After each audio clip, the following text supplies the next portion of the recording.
नमस्ते दोस्तों, एक बार फिर से आरवी कोचिंग क्लासेस में आपका हार्दिक अभिनंदन। आशा करता हूं कि पीछे के वीडियोस आपने काफी देखे होंगे, जिनमें आपने 4.1 है वो कंप्लीट कर ली होगी और सारे क्वेश्चन आपने अच्छे से देख लिए होंगे, किसी भी प्रकार की समस्या नहीं रही होगी। तो अब आज जो चैप्टर पढ़ने वाले हैं वो 12th क्लास मैथ्स में 4.2 होगा, जिसमें अपन पढ़ेंगे त्रिभुज का क्षेत्रफल। और त्रिभुज के क्षेत्रफल के बारे में आपने कक्षा पीछे की जो है 10th उसमें भी ये सूत्र पढ़ा था, लेकिन सारणिक के व्यू में आज आप पहली बार इस सूत्र को देखोगे। सारणिक में आप किस प्रकार इसका प्रयोग करते हो, ठीक है। तो अपने पास यहाँ पर दिया हुआ है निम्न में से प्रत्येक में दिए गए शीर्ष बिंदु वाले त्रिभुज का क्षेत्रफल। जो अपने पास बिंदु दिए गए हैं, अब आप सारे जानते हो कि त्रिभुज है उसमें तीन भुजाएं होती हैं और तीन ही क्या होते हैं कोण, और तीन ही क्या होते हैं शीर्ष। इसलिए अपन उसके तीनों शीर्षों के बारे में चर्चा करेंगे। तो सबसे पहले हमें जो भी दिया गया है उसे हल के रूप में लिखेंगे। तो हल में अपने को क्या दिया गया है, एक त्रिभुज दिया गया है जिसके शीर्ष दिए गए हैं। तो दिया हुआ इसमें मान लेंगे जो भी शीर्ष है ए बी सी उसको मान लेंगे। तो अपन लिखेंगे माना कि त्रिभुज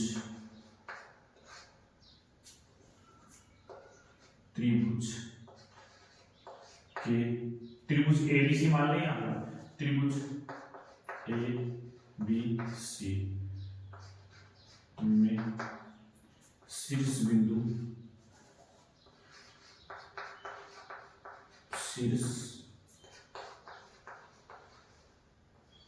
बिंदु ए क्या हो गया आपका, पहला शीर्ष बिंदु क्या हो गया 1,0 दूसरा शीर्ष बिंदु क्या हो गया 6,0, तीसरा सी क्या हो गया आपके पास 4,3।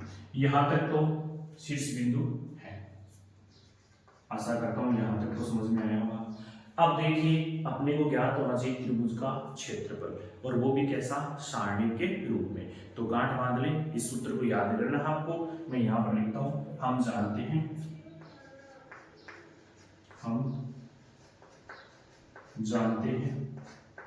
हम क्या जानते हैं, हम जानते हैं त्रिभुज का क्षेत्रफल।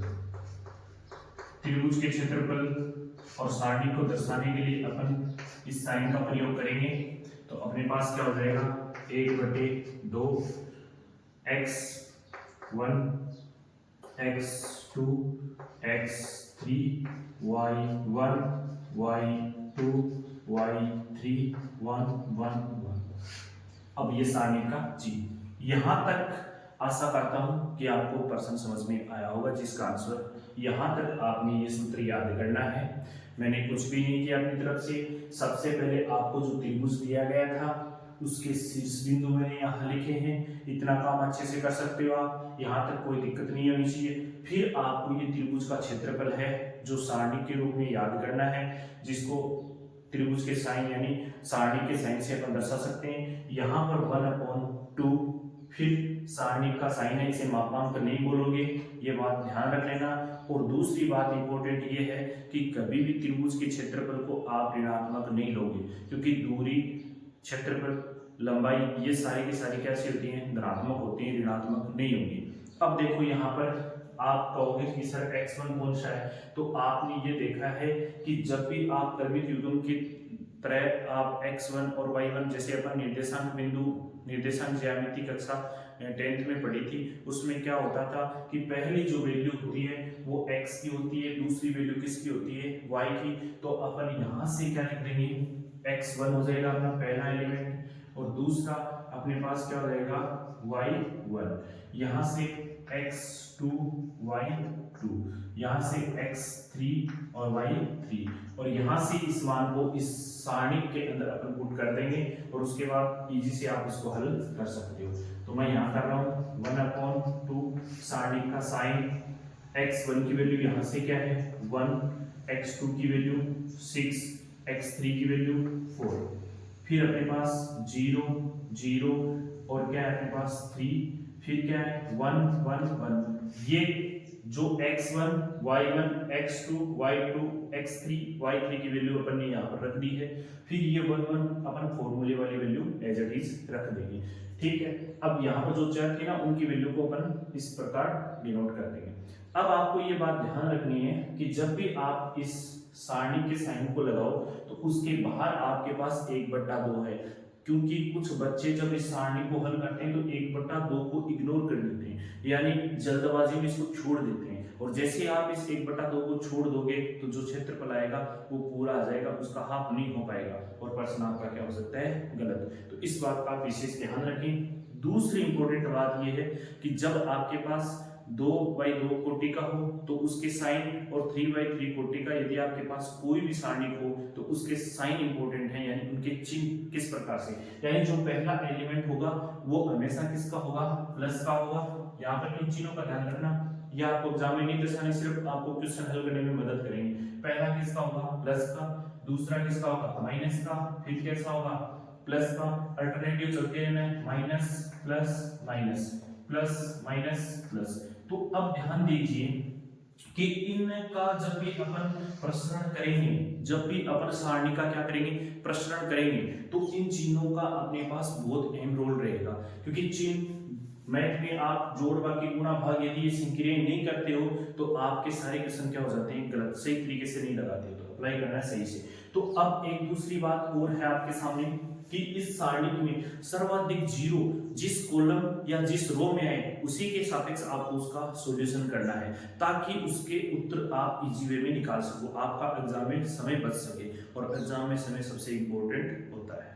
तो देखिए ध्यान से, सबसे पहले सर्वाधिक जीरो किसमें है, सर्वाधिक जीरो अपने पास C2 में है। देखो ऐसे होते हैं कॉलम, ऐसे होते हैं कॉलम, तो ये है C1, ये है C2 और ये है C3, ये है R1, ये वाला, ये है R2, ये है R3। ये तो आपने मैट्रिक्स में अच्छे से पढ़ा होगा। अब देखिए ध्यान से, सर्वाधिक जीरो जिसमें उसके सापेक्ष अपन प्रसरण करेंगे, तो सर्वाधिक जीरो किसमें है, C2 में। किसमें है, C2 में। C2 के सापेक्ष आप प्रसरण करोगे तो सर्वाधिक C2 में, तो अपन यहां पर लिख देंगे C2 के अनुदिश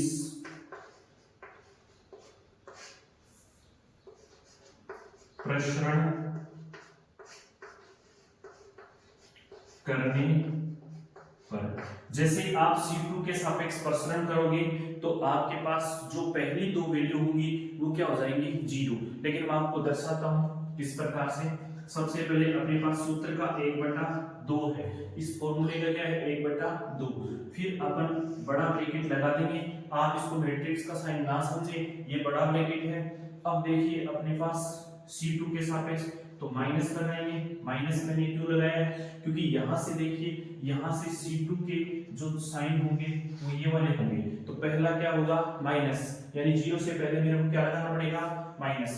फिर मैं सारणी का साइन लगाऊंगा, इसमें जो एलिमेंट आएंगे वो कौन कौन से आएंगे, दमन कौन सी रो और कौन सी कॉलम का आपको दमन करना है। देखो ये वाला कॉलम C2 और R1 ऊपर वाली रो, यानी ये वाले रो और ये वाले कॉलम का मैंने दमन किया, तो आपके पास नजर आ रही है 6 1 4 1, तो अपन क्या करेंगे 6 1 4 1, यानी ये एलिमेंट यहाँ पर दर्शा देंगे। फिर साइन कैसा आएगा, प्लस का, तो +0। फिर सारणी का साइन, अब दमन किसका करना है, R2 का करना है। किसके सापेक्ष प्रसरण कर रहे हो आप, C2 के सापेक्ष, तो C2 और R2 को दबा दीजिए, फिर जो बचता है यानी कुचल दीजिए, कुचलोगे यानी दमन करने का मतलब ये हो गया, इनको दबा दीजिए। तो जैसे इसको दबाओगे और इसको दबाओगे तो आपके पास वैल्यू क्या बची, 1 1 4 1, तो ये दर्शा दीजिए 1 1 4 1। ये क्यों बता रहा हूं, क्योंकि आगे यदि जीरो नहीं हो तो उन प्रश्नों को आप कैसे इजी वे में हल कर सकते हो, तब बता रहा हूं मैं, वरना इन दोनों को जीरो होना आपको निश्चित पता है, लेकिन थोड़ा सा समय लगेगा, लेकिन धीरे देखिए। माइनस, ये माइनस कहां से आया, यहां से ये माइनस मैंने लिखा है। अब देखिए अपने को R3 का दमन करना है, और किसके अनुदिश कर रहे हो, C2 के अनुदिश कर रहे हो, तो R3 और C2 के अनुदिश कर रहे हो, तो आपके पास 1 1 6 और 1, इनका दमन नहीं होगा, तो इनको लिखोगे, यानी यहाँ पर ये 3 लिखोगे पहले, फिर इनके मैट्रिक्स के अंदर लिखोगे 1 1 6 और 1। इस प्रकार से आप अब ब्रैकेट को क्या कर दीजिए, बंद है। अब देखिए आगे हल करेंगे अपन, तो 1/2 तो बाहर रहेगा अपने पास, 1/2 एज इट इज बाहर रहेगा। फिर ये दोनों क्या हो जाएंगे, 0 हो जाएंगे, तो इनको 0 लिख देंगे, 0 प्लस 0 फिर -3। अब आपको सारणी हल करने के लिए मैंने क्या बताया, इसका इसके साथ गुणा और इसका इसके साथ, जैसे अपन x लिखते हैं वैसे गुणा करना है। जैसे ऐसे लिखते हो ना x, ऐसे लिखते हो ना, ऐसे गुणा जैसे ये है, तो आप इसका इसके साथ गुणा करवाओगे तो 1 × 1 माइनस 1 × 6, माइनस करना है, यहाँ पर जोड़ना नहीं, मैट्रिक्स में जोड़ देते हैं। तो देखो यहाँ पर क्या करना है आपको, 1 को 6 से गुणा करवाओगे, 1 को 1 से, 1 को 1 से करवाओगे तो 1 आएगा, 6 को करवाओगे 1 से तो 6 आएगा, और 1 में से 6 घट नहीं सकता, लेकिन 6 में से 1 घटा सकते हो, तो आपके पास वैल्यूज क्या आएगी, 1/2 -3 × -5। ठीक है, अब देखो ये माइनस और ये माइनस क्या हो जाएगा, प्लस, और प्लस के क्या हो जाएंगे 15, और यहाँ पर हाफ है आपके पास, तो वैल्यू क्या आ जाएगी आपके पास, वैल्यू आ जाएगी 15/2 वर्ग इकाई। अब प्यारे बच्चों इसको आगे भी कर सकते हो आप, छोटी क्लास में तो हो नहीं, क्योंकि जैसे इसमें 2 का भाग दोगे तो आपके पास 7.5 आ जाएगा, लेकिन पॉइंट ऑफ व्यू वीडियो नहीं लेनी है आपको। आप इसको याद करके क्या लिख सकते हो, याद करके इसको लिख सकते हो 7 सही 1/2 वर्ग इकाई, वर्ग इकाई। तो आप आंसर ये भी लिख सकते हो और आंसर ये भी लिख सकते हो। तो अच्छी से आपको समझ में आया होगा। दोबारा से देखिए, सबसे पहले आपको इसके क्या दिए हुए, शीर्ष बिंदु दिए गए हैं। शीर्ष बिंदुओं का क्या करोगे आप, सबसे पहले उनको किसी ए बी सी डी या आप पी क्यू आर कुछ भी मान सकते हो, लेकिन त्रिभुज के 3 शीर्ष मानने हैं आपको, तो ए बी सी आपने शीर्ष मान दिए। शीर्ष मानने के बाद आपको एक सूत्र याद होगा, उस सूत्र को अप्लाई करोगे। सूत्र में क्या होगा, 1/2 x1 x2 x3 y1 y2 y3 1 1 1, ये 3/3 का है। यदि यही 2/2 कोटि का यदि सारणिक होता तो अपन इसका दमन कर देते, ऊपर वाला रखते, यानी अपने पास x1 और y1 1 हो जाता, यहाँ पर x2 y2 और 1 हो जाता। क्यों, क्योंकि शीर्ष कितने होते हैं त्रिभुज में, 3 होते हैं, इसलिए 3 तो बिंदु आने निश्चित है। तो अब देखिए यहाँ पर 1/2, फिर अपन ये वाली वैल्यू कर सकते हैं।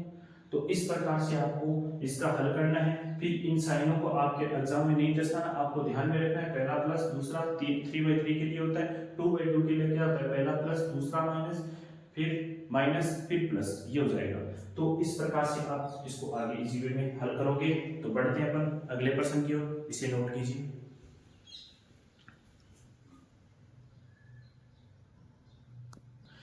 इसी क्वेश्चन का जो अगला पार्ट है, दूसरा, इसी पहले प्रश्न का दूसरा पार्ट है, उसको अपन वैसे ही हल करेंगे जो अपन ने पीछे किया था।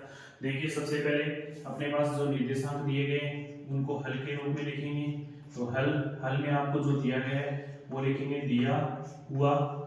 अब अपने को प्यारे बच्चों क्या दिया हुआ है, अपने को कोई त्रिभुज के शीर्ष बिंदु दिए गए, तो अपन मान लेंगे, माना कि त्रिभुज ए बी सी के शीर्ष, ए बी सी के क्या है, शीर्ष बिंदु क्या आपके पास, ए के क्या हो गए, देखो यहां से ए के क्या हो गए 2,7, फिर आपके पास बी के निर्देशांक क्या हो गए, बी के आपके पास क्या हो गया 1,1, फिर सी के निर्देशांक क्या हो गए, सी के निर्देशांक भी आपके पास 10,8 हैं। अब आप क्या जानते हो, एक क्षेत्रफल, त्रिभुज के क्षेत्रफल का सूत्र, तो हम लिख देंगे, हम जानते हैं, और आप जानकार काफी अच्छे हो, त्रिभुज के त्रिभुज का क्षेत्रफल को अपन किससे डिनोट करेंगे, इससे, सारणी के साइन से, इसको 1/2 फॉर्मूला लिख रहा हूँ वापिस, याद हो जाएगा जीरो में x2 x3 y1 y2 और y3 ये 2 है, फिर 1 1 1, फिर सारणी का चिन्ह। अब देखिए सबसे पहले अपने पास x1 यहाँ से क्या है, x1 अपने पास है ये और y1 है ये, और यहाँ से x2 ये वाली वैल्यू प्रथम वैल्यू x की होती है, दूसरी वैल्यू निर्देशांक में y की होती है, तो ये हो गया y2 और ये हो गया x3 और ये हो गया y3, तो आप इसको लिख सकते हो। अब यहाँ पर अपन पुट करेंगे तो वैल्यू क्या आ जाएगी अपने पास 1/2, सारणी का चिन्ह लगा देंगे तो अपने पास पहली वैल्यू क्या आ जाएगी 2, फिर 1, फिर 10, फिर क्या आएगा 7 1, फिर क्या आ जाएगा 8। ठीक है, अब आगे 1 1 1 ये सारी वैल्यूज अपन रख देंगे। तो देखिए पहले बच्चों, जब अपने पास 2 1 और 10 अपन ने x1 x2 x3 की जगह रख दिया, फिर y1 y2 और y3 यहाँ पर पुट अप कर दिया, फिर अपने पास 1 1 था वो रख दिया। अब अपन प्रसरण करेंगे तो सबसे पहले मैंने पीछे की जो प्रश्न था उसमें ये बताया था कि सर्वाधिक जीरो उसको अपने लेना है, लेकिन इसमें तो कोई भी जीरो नहीं आया, तो आप अपनी मर्जी के अनुसार कोई भी रो या कोई भी कॉलम के सापेक्ष इसका प्रसरण कर सकते हो। तो अपन रो के सापेक्ष करते हैं, पीछे में कॉलम के सापेक्ष किया था, तो यहाँ पर अब करेंगे अपन R1 के अनुदिश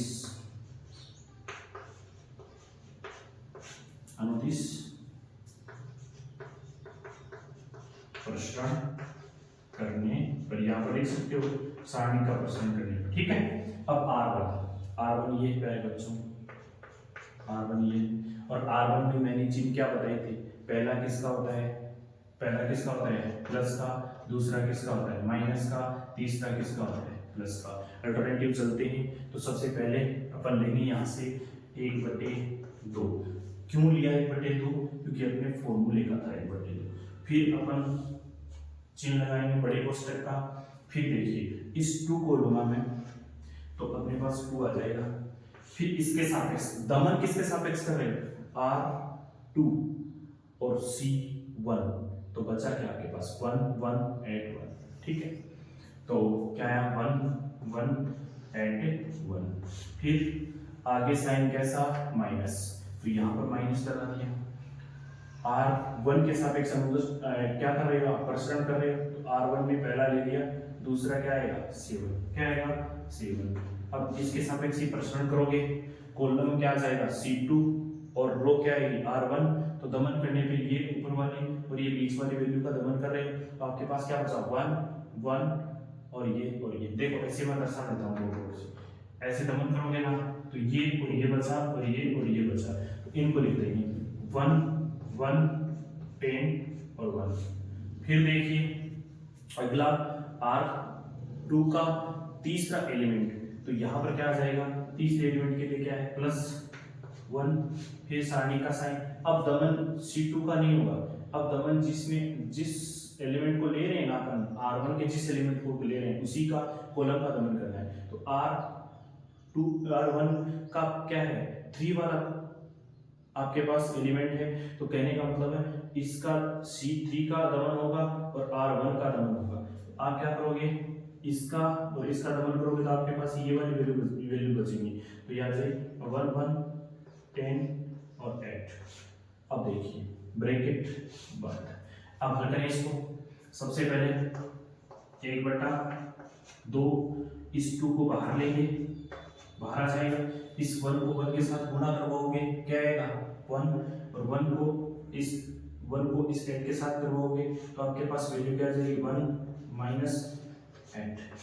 मैं डायरेक्ट लिख रहा हूँ, उसके बाद 1 को 1 से करवाया 1 आया, 8 को 1 से करवाया 8 आया, बीच में चिन्ह कैसा माइनस का, फिर -7 ब्रैकेट इस 1 का इसके साथ, मैंने अभी बताया था ना इसे क्रॉस करना आपको, गुणा 1 का 1 के साथ 1, 10 का 1 के साथ 10, तो माइनस का 10। ये नहीं कि पहले इसको लिख दो फिर इसको लिख दो, गलत हो जाएगा, क्रम से चलना है प्लस, फिर 1, फिर इसका इसके साथ और इसका इसके साथ, तो क्या जाएगा 8 - 10, फिर ब्रैकेट बंद। अब आगे हल करें इसको, 8 में से आप 1 घटाओगे, क्या बचेगा 7, और वो भी कैसा, माइनस का। तो यहाँ पर लिख देते हैं 1/2 ब्रैकेट 2, फिर माइनस का 7, यहाँ से क्या बचेगा माइनस से 7, यहाँ से क्या बचेगा माइनस का 9, यहाँ से देखो +1, यहाँ से क्या बचेगा माइनस का 2, क्योंकि 10 में से 8 घटाओगे 2 बचेंगे, 10 में से 1 घटाओगे 9 बचेंगे, 8 में से 1 घटाओगे 7 बचेंगे, और फिर ब्रैकेट को कर देते हैं अपन क्लोज। अब आगे हल करते हैं इसको। यहाँ देखिए 7 को 2 से मल्टीप्लाई करवाया, ये 1/2 तो आएगा बाहर, फिर ब्रैकेट 7 का 2 के साथ मल्टीपल क्या जाएगा -14, फिर देखो माइनस और माइनस 2 माइनस तो क्या हो जाएगा प्लस, फिर 9 सत्ते 63, फिर देखिए -1 और -2 और +1 क्या हो जाएगा आपके पास माइनस का 2, ब्रैकेट बंद। अब देखिए जैसे ही आप ये माइनस वाली वैल्यू इसमें जुड़ जाएगी तो आपके पास हो जाएंगे 16, माइनस के किसके हो जाएंगे माइनस के 16, तो आपके पास वैल्यू आएगी 1/2 माइनस 16 प्लस 63। अब जैसे ही आप इनका सम कहने का मतलब ये 63 प्लस के हैं और ये किसके हैं माइनस के, तो 63 में से आप 16 क्या कर दोगे घटा दोगे, तो आपके पास वैल्यू जो बचेगी वो कितनी बचेगी, वो प्लस के 47 बचेगी। कितनी बचेगी प्लस के 47, और बाहर क्या है 1/2, तो 2 का क्या लग जाएगा इसमें बाहर, तो आपके पास जो वैल्यू आएगी वो क्या आ जाएगी फाइनली 23.5 वर्ग इकाई, 23.5 डिग्री 23.5 वर्ग इकाई हो जाएगी, और यही आपका क्या हो जाएगा फाइनली आंसर। तो आशा करता हूँ ये वीडियो को अच्छा लगा होगा, तो लिखिए इसे अच्छे से नोट कीजिए, और बढ़ते हैं अपन इसी का एक पॉइंट और रह गया वो करेंगे इसी में।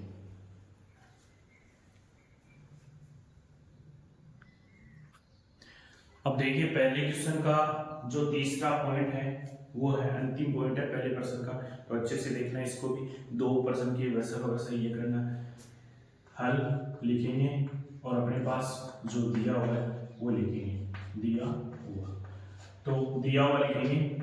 अब दिया हुआ हमें अपने पास क्या है, सबसे पहले देखो इसमें दिया हुआ है अपने पास ये 3 शीर्ष बिंदु दिए हैं, अब इनको मानेंगे अपन क्योंकि एक त्रिभुज के हैं, तो सबसे पहले लिखेंगे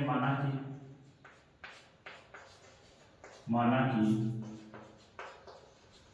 त्रिभुज ABC के शीर्ष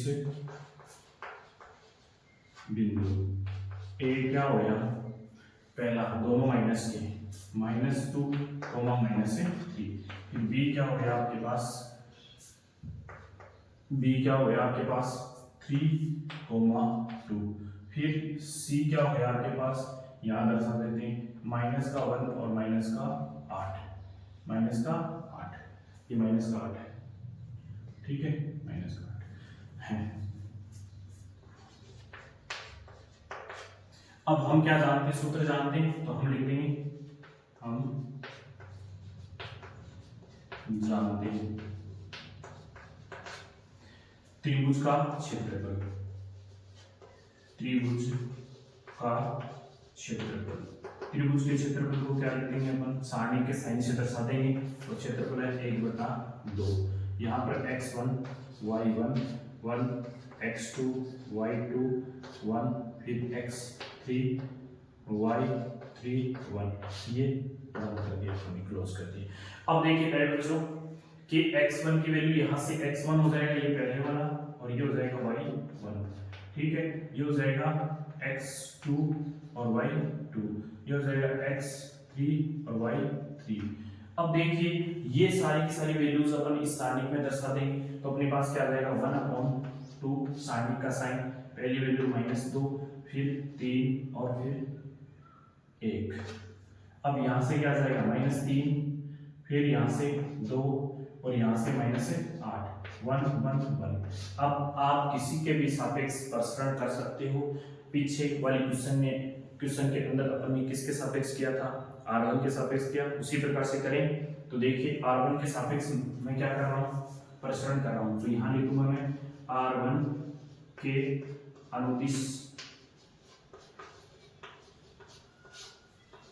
प्रसरण करने पर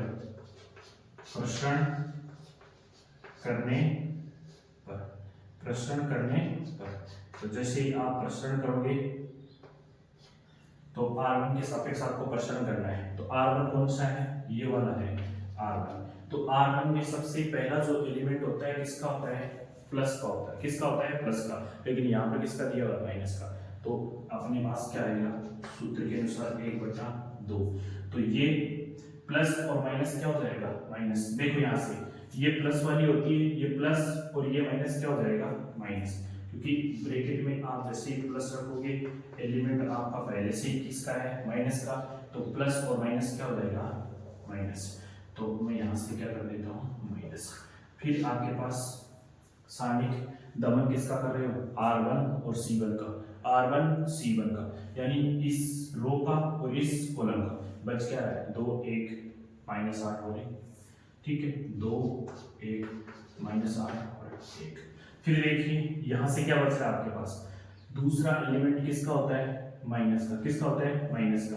तो ये माइनस और ये माइनस क्या हो जाएगा, प्लस 3। फिर क्या आएगा इसमें, दमन किसका करोगे, C2 R1 का। तो 3 1 -1 और 1, फिर प्लस 1 आ जाएगा क्योंकि सूत्र का +1 आएगा।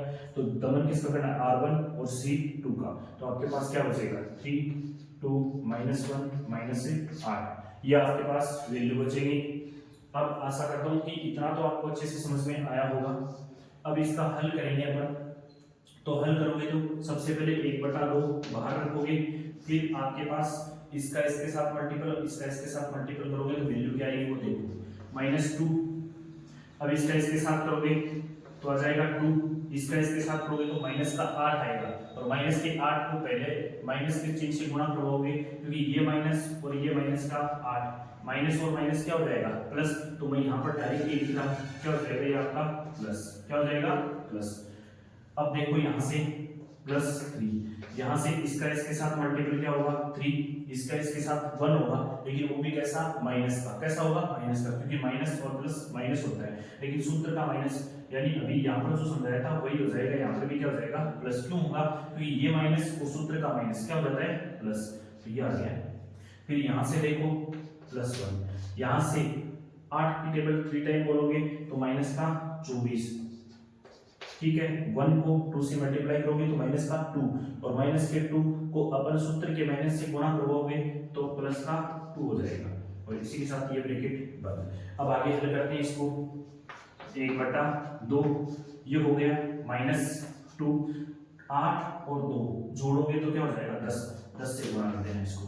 फिर +3 और 1 क्या हो गया, 4 से इसको गुणा कर दो। फिर देखो ये प्लस का 1 होगा, ये 1, 24 में से कितने घटेंगे, 2, क्योंकि 24 कैसा है, माइनस का। तो 24 में से 2 घटाओगे तो 22 होंगे। 22 कैसे होंगे, माइनस के। तो अब ब्रैकेट बंद कर देंगे। अब इसका आगे सॉल्यूशन करें, बढ़ते हैं आगे। देखो 1/2 अपने पास है, तो अपन 1/2 यहाँ रखेंगे। 1/2 इक्वल का साइन, 1/2 10 को 2 से गुणा करोगे माइनस के, तो वैल्यू क्या आएगी आपके पास, -20 फिर साइन प्लस का तो प्लस लगा देंगे। फिर देखो यहाँ से 4 3 12 प्लस का। फिर देखो 22 को प्लस के 1 से गुणा करोगे तो माइनस का 22। अब देखो यहाँ तक तो आपको अच्छे से समझ में आया होगा। अब देखो यहाँ से देखो, जैसे ही अपन लोग इस 12 प्लस का है और ये 22 और 20 कैसे हैं, माइनस के, तो अपन इनका जोड़ और घटाव करेंगे तो अपने पास क्या बचेगा, 30 बचेगा। क्यों बचेगा, क्योंकि देखो 22 में से यदि 12 घटाते हो तो 10 बचते हैं माइनस के, और माइनस के 10 और माइनस के 20 कितने हो गए, माइनस के 30। तो अपने पास जो वैल्यू आई वो क्या है, 1/2 इंटू माइनस के 30। अब इसको काटोगे तो आपके पास वैल्यू आएगी माइनस की 15। अब एक बात बताइए, यदि आप यहाँ तक मेहनत करते हो और उसके बाद -15 ही छोड़ देते हो और लिख देते हो कि इसका उत्तर है, तो आपका प्रश्न हो जाएगा गलत। आपकी मेहनत भी फिर जाएगा पानी। तो मैंने आपको ये बताया था कि जब भी आपके पास क्या हो क्षेत्रफल, तो आप क्या करोगे, उसके ऋणात्मक मान को धनात्मक रूप में आपको लिखना है। तो अपन क्या करेंगे, लगा देंगे, चूंकि मापांक का साइन लगा देंगे। इसका मतलब इसकी वैल्यू क्या थी, अपने पास 15 थी, तो वो क्या हो जाएगी प्लस माइनस की थी, तो वो क्या हो जाएगी 15 हो जाएगी किसकी, प्लस की, और क्या हो जाएगी वर्ग इकाई। ये हो गया आपका क्षेत्रफल, ये है आपका आंसर। यानी आपको क्या नहीं लेना है, ऋणात्मक चिन्ह नहीं लेना है। तो आप इसे अच्छे से नोट कीजिए। आशा करता हूं कि 4.2 का पहला प्रश्न आपको अच्छे से समझ में आ गया है। यदि आपको ये क्वेश्चन अच्छे लगे हैं और अच्छे से समझ में आए हैं तो अपने दोस्तों को ज़्यादा से ज़्यादा वीडियो को शेयर कीजिए, ताकि सभी बच्चों के पास कंटिन्यू वीडियोस प्रोवाइड हो सकें और मेरे को भी संबल मिलेगा। जय हिंद, जय भारत। सभी नोट कीजिए और माइनस का विशेष ध्यान रखिए।